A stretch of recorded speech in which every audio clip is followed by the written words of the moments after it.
selanjutnya itu kerangka pemikiran. Dalam penelitian ini kami akan mempresentasikan paper lembaga yang berjudul Eksistensi Lembaga Lingkungan Hidup Internasional, sebuah tinjauan pada organisasi atau badan yang dibentuk oleh negara-negara atau aktor itu nasional untuk isu global yang membutuhkan penanganan serius yang bersifat global dan lintas disinilah peran lembaga fungsi utamanya sendiri itu menjadi krusial, memfasilitasi kerjasama antar negara dalam mengatasi masalah lingkungan yang mempengaruhi lebih dari satu negara dan upaya global dalam menjawab peran lembaga alam dan ini juga sangat penting dalam menciptakan kesepakatan global yang dapat dan efektivitas lembaga-lembaga ini yang tidak terlepas dari berbagai dasar hukum pembentukan lembaga itu ada internasional itu biasanya terletak pada perjanjian internasional atau konvensi dalam multilateral yang disepakati oleh negara. Kami bertujuan untuk menganalisis dan mengevaluasi hubungan antara kedaulatan negara dengan peran lembaga lingkungan hidup internasional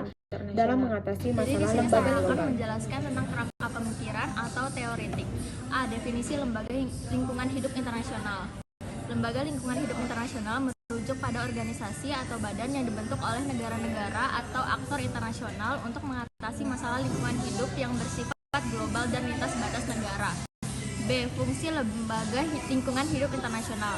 Fungsi utama lembaga lingkungan hidup internasional adalah untuk memfasilitasi kerjasama antar negara dalam mengatasi masalah lingkungan hidup yang mempengaruhi lebih dari satu negara, seperti perubahan iklim, polusi, dan kerusakan biodiversitas. C.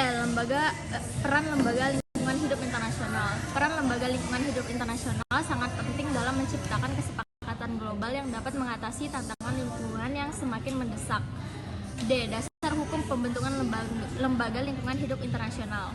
Dasar hukum pembentuk lembaga lingkungan hidup internasional biasanya terletak pada perjanjian internasional atau konvensi multilateral yang disepakati oleh negara-negara anggota. Nama saya Nazwa Permatawadini dengan NIM 20220510-280. Kali ini metode penelitian yang digunakan itu adalah tinjauan kepustakaan, yang dimana dalam penelitian ini akan difokuskan pada studi mengenai peran lembaga internasional dalam pengelolaan lingkungan hidup global, serta hubungan antara kedaulatan negara dan juga kerjasama internasional, serta kebijakan yang diterapkan oleh lembaga-lembaga tersebut untuk menghadapi tantangan lingkungan. Penelitian ini melalui tinjauan kepustakaan bertujuan untuk menggali perspektif teoritis dan juga empiris mengenai efektivitas lingkungan hidup internasional dan juga tantangan yang dihadapi. Dalam mendorong kerjasama antar negara, analisis ini terhadap literatur yang ada akan membantu penelitian dalam merumuskan argumen dan juga menjawab rumusan masalah yang telah diterapkan, serta memberikan wawasan tentang bagaimana lembaga-lembaga internasional dapat meningkatkan efektivitasnya dalam menghadapi masalah lingkungan global. Selain itu, tinjauan kepustakaan juga akan menjadi landasan untuk merumuskan rekomendasi praktis terkait kebijakan internasional dalam pengelolaan lingkungan hidup yang lebih efektif dan juga inklusif. Serta tinjauan kepustakaan ini merupakan pendekatan yang mengandalkan kajian terhadap berbagai sumber tertulis yang relevan dengan topik penelitian seperti buku, jurnal ilmiah, laporan penelitian, artikel, dokumen resmi, serta perjanjian internasional yang terkait dengan lembaga-lembaga lingkungan hidup internasional. Kedaulatan negara sering berbenturan dengan kebutuhan kerjasama internasional dalam isu lingkungan global. Lembaga seperti UNEP dan UNFCCC memediasi kepentingan nasional dan global melalui konsensus. Meski terkendala perbedaan kepentingan dan tanggung jawab antar negara, solusinya juga mencakup pendanaan pembangunan berkelanjutan dan perjanjian yang fleksibel.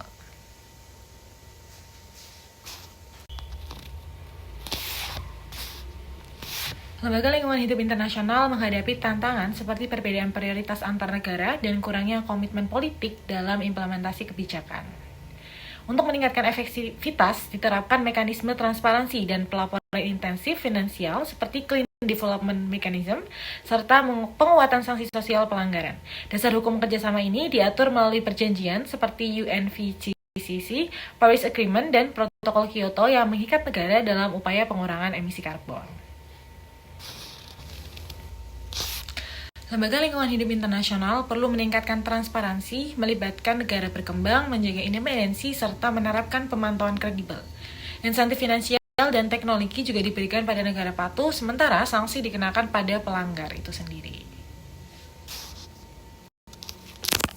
saya akan mengambil kesimpulan dari ketegangan antara kedaulatan negara dan peran lembaga lingkungan hidup internasional dalam menangani isu-isu lingkungan.